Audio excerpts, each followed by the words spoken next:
Hey everyone, Reaper here again with another video. This time I wanted to talk a little bit about, or at least I guess really my experience, because I don't want to speak for everyone else, but when your collecting starts to wind down a bit, and I know Nick touched up on this when he made his want list for 2020, how he's very happy with most of his collection, and there's very little that he actually wants. So I wanted to touch up a little bit about on that for me, and maybe it's some of the things that some of you out there are going through too.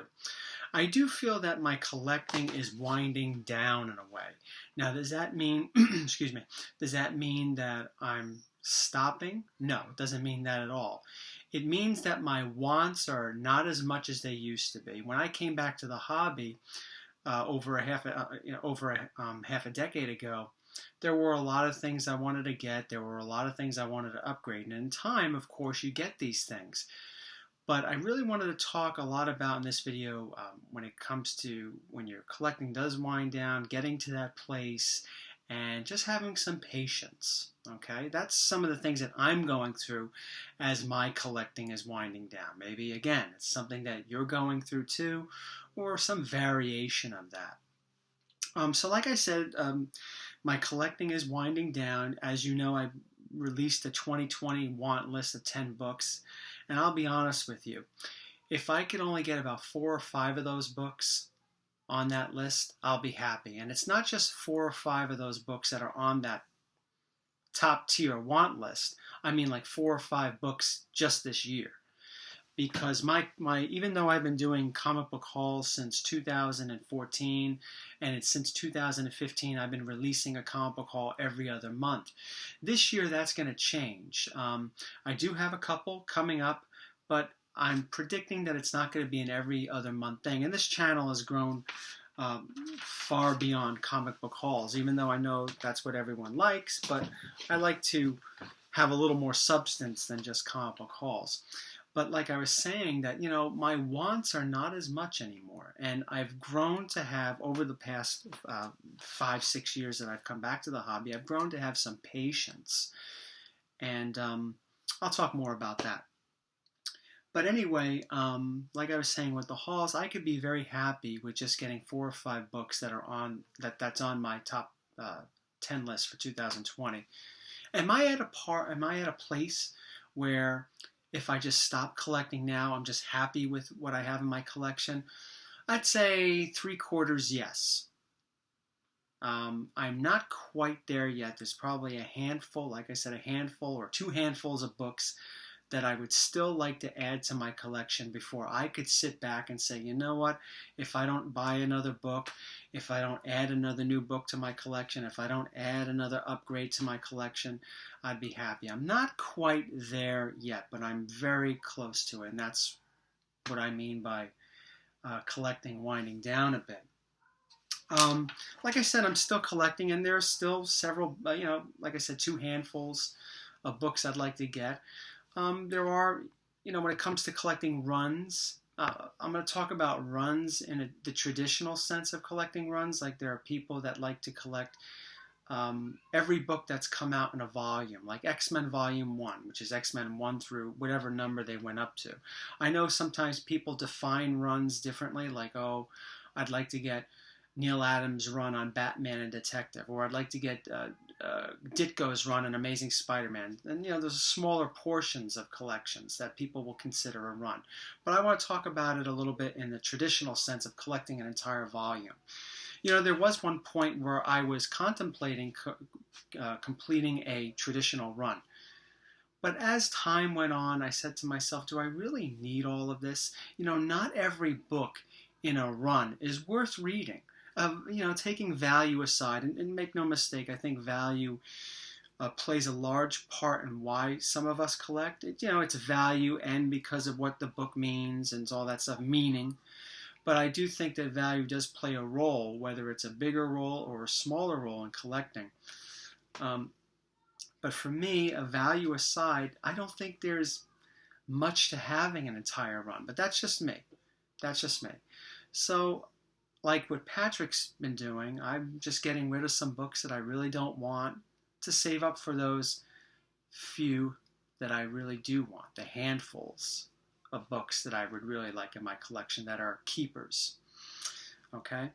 The one run that I would like to complete, and I think it is sort of a complete run, is my Tales from the Crypt run.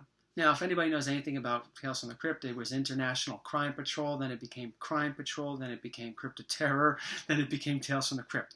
Do I want all the crime patrols? No.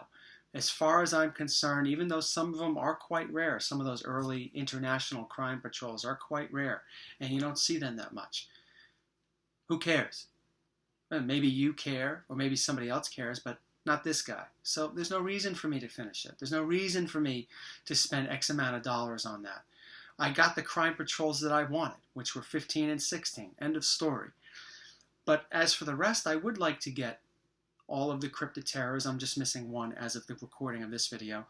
And the Tales from the Crypts, which I'm missing 8. That's a run that I would like because I find that more meaningful to me. Value aside, like I said, I find value in having those books because I enjoyed them so much. But that's really the only run I'm looking to complete. At one time I was saying to myself, maybe I'd like to collect Amazing Spider-Man 1 through, let's say, 130. And then I was like, nah, I don't want to do that. But I think that's all part of, when you reach a stage in your collecting life where your collecting does wind down, you start to put things into focus. You start to put things in focus of what's more important to you, what's more important to having in your collection. And I've reached that point, and I'm telling you, it's a pretty good place to be. It really is.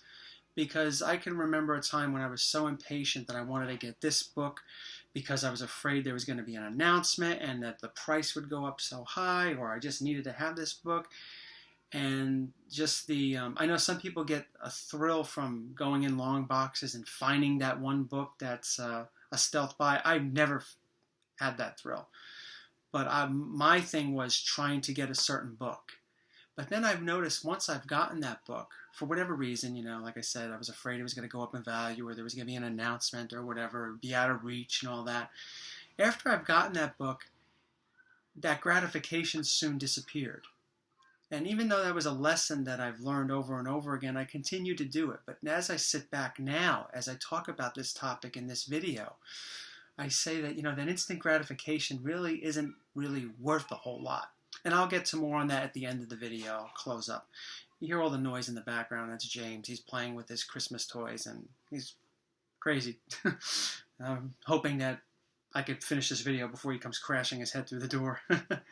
But I want to touch up a couple more things before I end this video. In the impatience part, I mentioned that earlier about being impatient. I needed it and all that. And as I sat back and I thought about it, it's just utterly ridiculous. Yes, I understand that sometimes deals pop up. You should take them and all that if you can. But you really should exercise patience. And I think Patrick Luther Manning is a very good example of patience. And there's several others in the community that do it, but I know for him on a personal level, how he's selling things that he doesn't want and he's saving to get the books that he really wants. And he just doesn't buy them as soon as he sees them. He tries to get that, especially if the book has to meet a certain criteria for him. He's got to get a certain price. He just will not overpay. And that's something admirable. And usually it works out for him. And the example that I want to use, I'd like to get Tales of Suspense 39. I don't know if I'm going to be able to get it this year, but that's definitely one book I'd like to get over many others. And as you know, it's the first appearance of Iron Man. In these last 10, 11, 12 years, Iron Man has gotten an extremely amount of good publicity with the movies. And the movies drive up the value of these books, let's be honest. And he's plastered all over the place, right? So Tales of Suspense 39, because of it, has gone up significantly in all grades, right? 3.0s, 4.0s, 8.0s, whatever. For me, I'd like to get anywhere between a 3.0 and a 3.5, maybe a 2.5. But even those are expensive.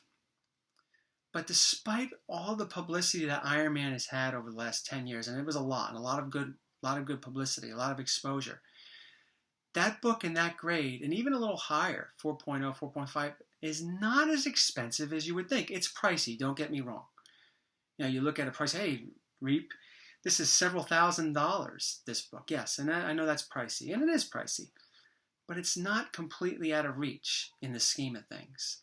Despite all of that press for Iron Man, it's still generally within reach. I know a lot of people that have decent collections in this community. If you were able to sell some of your stuff that you really didn't want, you could probably pick up a lower grade copy, a nice presentable lower grade copy of it. It's not something that's going to kill you. I mean, it's not that out of reach. And I use that example in my mind every time I say to myself, oh, you gotta, when you have that nagging feeling that you gotta quickly buy before it's too late. It really isn't. You should really be patient. I've struggled with that in the past, but I've come to the point in my collecting when it's winding down, I'm saying to myself, I don't need to rush out and get everything. I like to get new books to my collection. I like to upgrade books in my collection. It could all be something that's over time when the price is right. Okay? And as I close this video, just talk two more things. For those of you that want to do the same thing, you want to get rid of certain things to get bigger books in your collection, hey, I think it's a great thing. But try to avoid buying books that are really not as meaningful to you. Try to avoid buying books that are not as meaningful to you. Avoid the junk. Well, what's junk? Well, you figure that out. And again, as I allude back to Patrick about his patience and all that, I like to close this video with talking about patience. Sometimes when you take this idea about getting books as your collection's winding down, you want to be more patient with buying, you want to be more selective with buying. Sometimes, yes, you may not be able to get everything you want. You may miss a thing or two. But I've found that you gain a lot more than you miss with patience. And I think in an age where we're so trying to reach that instant gratification, we could just buy stuff on our phones and our computers and have it to our door within a few days. That rush, it's really in the end not as worth it as just taking a step back, picking up things that are more meaningful. That intangible is, the patience is much more satisfying than the tangible of quickly trying to get that thing, that book, that whatever, that collectible in your hands. That's what I've experienced, and that's what I've seen. Thank you for watching, everyone. Take care.